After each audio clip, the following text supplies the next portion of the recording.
Hello नमस्कार दोस्तों, मैं सौरभ गांधी स्वागत करता हूं आप सभी का एक और वीडियो के अंदर। दोस्तों आज का जो वीडियो है ये हमारा डेल्टा एक्सचेंज के ट्यूटोरियल सेक्शन का एक वीडियो है। दोस्तों आज के इस वीडियो के अंदर मैं आप लोगों के साथ शेयर करूंगा कि किस तरीके से आप अपने अकाउंट को पोर्टफोलियो मोड या आइसोलेटेड मोड में कन्वर्ट कर सकते हैं, और पोर्टफोलियो मोड का सिग्निफिकेंस क्या होता है, आइसोलेटेड मोड का सिग्निफिकेंस क्या होता है, और इन दोनों मोड्स में क्यों और कब काम करना चाहिए वो हम इस वीडियो के अंदर समझेंगे।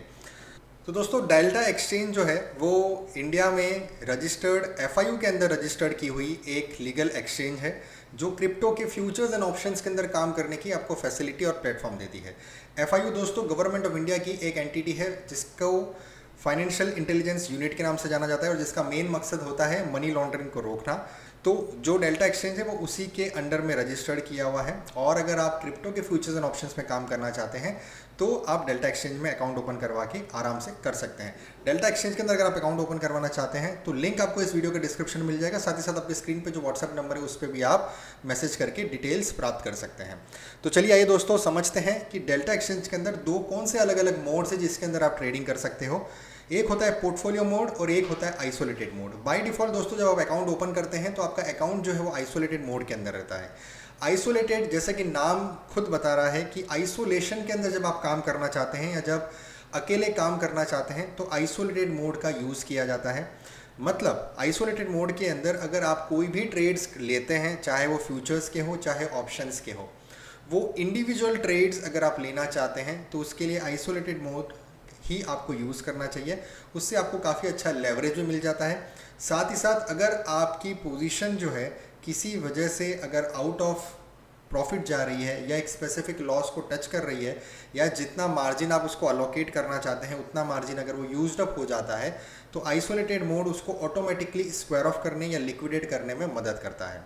तो आइसोलेटेड मोड के अंदर में भी दोस्तों दो तरीके हैं। पहला तरीका ये है कि आप पूरी तरीके से आइसोलेशन में काम करना चाहते हैं, मतलब आप कोई भी अपनी पोजीशन लेते हैं और उसका जो भी आप लेवरेज यूज़ करते हैं उससे ज़्यादा आप उसके अंदर लॉस नहीं लेना चाहते, तो आपको नॉर्मल आइसोलेटेड मोड यूज़ करना चाहिए। और एक दूसरा होता है कि आप आइसोलेटेड मोड तो यूज़ करना चाहते हैं जिसके अंदर आप लेवरेज ले रहे हैं 100x का, 200x का, या आप अपने हिसाब से लेवरेज डिसाइड कर सकते हैं कि मुझे 10x का लेवरेज लेना है, 20x का लेवरेज लेना है, 25x का लेवरेज लेना है। और अगर वो लेवरेज लेने के साथ साथ अगर आपका वो लेवरेज जो है पूरा यूज्ड अप हो जाता है और उसके बाद में भी आप अपनी पोजीशंस के साथ में कंटिन्यू करना चाहते हैं क्योंकि आपके अकाउंट में फंड्स है, तो उस केस में आप आइसोलेटेड मोड के साथ में ऑटो टॉपअप को और मार्जिन ऑटो टॉपअप को एनेबल कर सकते हैं। इससे दोस्तों क्या होगा कि अगर आपने कोई भी पोजीशन ली है आइसोलेटेड मोड के अंदर और वो कभी लॉस में चली जाती है, या उसका जो मार्जिन एलोकेट जो किया हुआ है वो मार्जिन अगर पूरा यूज्ड अप हो जाता है, जो आपने लेवरेज लिया है वो लेवरेज पूरा यूज्ड अप हो जाता है, और वो लेवरेज यूज़ होने के बाद में आपके अकाउंट में अभी एक्स्ट्रा फंड्स और बचे हुए हैं, तो आप चाहते हैं कि आपकी पोजीशन कैरी फॉरवर्डेड रहे, कंटिन्यू रहे, और वो जो आपके पास में फंड पड़ा है उसमें से वो डिडक्ट हो जाए एक्स्ट्रा मार्जिन, तो उस केस में आप एनेबल ऑटो टॉपअप मार्जिन कर सकते हैं, जिसके थ्रू आपका मार्जिन अगर शॉर्टफॉल होता है तो ऑटोमेटिकली आपके अकाउंट में जो बैलेंस पड़ा है, आपके ट्रेडिंग अकाउंट का जो बैलेंस पड़ा है, उसमें से वो मार्जिन ऑटोमेटिकली कंज्यूम कर लेता है। तो ये होता है दोस्तों आइसोलेटेड मोड। आइसोलेटेड मोड तब आपको यूज़ करना चाहिए जब आप कोई इंडिविजुअल पोजीशंस में काम कर रहे हैं। मान लीजिए आपको ट्रेंडिंग की कोई आपकी स्ट्रेटेजी है, ट्रेंड बेस्ड स्ट्रेटेजी है, या आप नेकेड में कोई काम कर रहे हैं, चाहे वो फ्यूचर्स में काम कर रहे हो चाहे ऑप्शंस में काम कर रहे हो, विदाउट हैजिंग जब आप काम करते हैं तो उसके लिए आइसोलेटेड मोड यूज़फुल होता है क्योंकि उसके अंदर आपको अपने हिसाब से लेवरेज अलोकेट करने का मौका मिलता है। साथ ही साथ अगर आप उस पोजीशन को ध्यान नहीं दे सकते और आपको लगता है कि आप सोने जा रहे हैं या किसी और वजह से कहीं बाहर जा रहे हैं, और उस केस में आप अपनी पोजीशन को ऑटोमेटिकली स्क्वायर ऑफ करना चाहते हैं, अगर वो अलोकेट मार्जिन जो है वो अगर यूज्ड अप हो जाता है तो उस केस में भी आइसोलेटेड मोड आपके लिए हेल्पफुल हो सकता है। अब दूसरा मोड होता है दोस्तों पोर्टफोलियो मोड। पोर्टफोलियो मोड जैसे कि नाम बता रहा है, एक पूरा पोर्टफोलियो अगर आप बना के काम करते हैं तो उसके लिए पोर्टफोलियो मोड होता है। पोर्टफोलियो मोड आपका तब यूज़ आपको करना चाहिए जब आप कलेक्टिवली कोई मल्टीपल इंस्ट्रूमेंट्स के साथ में काम कर रहे हैं, या कोई हैजिंग की स्ट्रेटेजीज के अंदर काम कर रहे हैं, या फ्यूचर्स एंड ऑप्शंस दोनों को कंबाइन करके किसी तरीके की स्ट्रेटेजी पे काम कर रहे हैं, तो आपको पोर्टफोलियो मोड का यूज़ करना चाहिए। अब पोर्टफोलियो मोड में मान लीजिए दोस्तों आपने एक सिंपल सी स्ट्रैडल को सेल किया है, आपने कॉल और पुट दोनों को सेल कर दिया है, मार्केट ऊपर की तरफ चला गया तो कॉल के अंदर आपको नुकसान होगा, पुट के अंदर आपको प्रॉफिट हो रहा होगा। अगर आप चाहते हैं कि ये दोनों पोजीशन जो है वो आपकी कंटिन्यू रहे जब तक आपके अकाउंट में फंड्स है या जब तक आपने कोई और रूल नहीं लगा के रखा है, तो उसके लिए आपको पोर्टफोलियो मोड यूज़ करना चाहिए। अब मान लीजिए यही शॉर्ट स्ट्रैडल को अगर आप आइसोलेटेड मोड में यूज़ करते तो क्या होता। तो दोस्तों आइसोलेटेड मोड के अंदर जैसे मैंने कहा कि आप एक लेवरेज डिसाइड कर सकते हैं कि आप 10x का लेवरेज लेना चाहते हैं, 20x का या 100x का या 200x का लेवरेज लेना चाहते हैं। तो जितना आपने लेवरेज लिया है, अगर वो लेवरेज कंज्यूम हो जाता है तो फिर आपकी वो पोजीशन जो है स्क्वायर ऑफ हो जाएगी। जैसे कि आपने स्ट्रैडल को सेल किया है कॉल एंड पुट को, अब उसमें से अगर मार्केट ऊपर चला जाता है तो कॉल की वैल्यू बढ़ जाएगी, पुट की वैल्यू कम होगी। तो पुट के अंदर तो आपको प्रॉफिट हो रहा है तो वो पोजीशन आपकी खड़ी रहेगी, एज इट इज़ रहेगी। लेकिन कॉल के अंदर आपको नुकसान हो रहा है, एक समय के साथ बाद में उसके अंदर आपको मार्जिन कॉल आ जाएगा, आपकी जो आपने लेवरेज यूज़ किया वो लेवरेज कंज्यूम हो जाएगा और उसके बाद में आपको जब लॉस होना शुरू होगा तो आपकी पोजीशन ऑटोमेटिकली वहाँ पर स्क्वायर ऑफ हो जाएगी। तो इस तरीके के सिनेरियो में आप आइसोलेटेड मोड का यूज़ कर सकते हैं। और ये डिफरेंस होता है कि अगर आप एक स्ट्रैडल को पोर्टफोलियो मोड में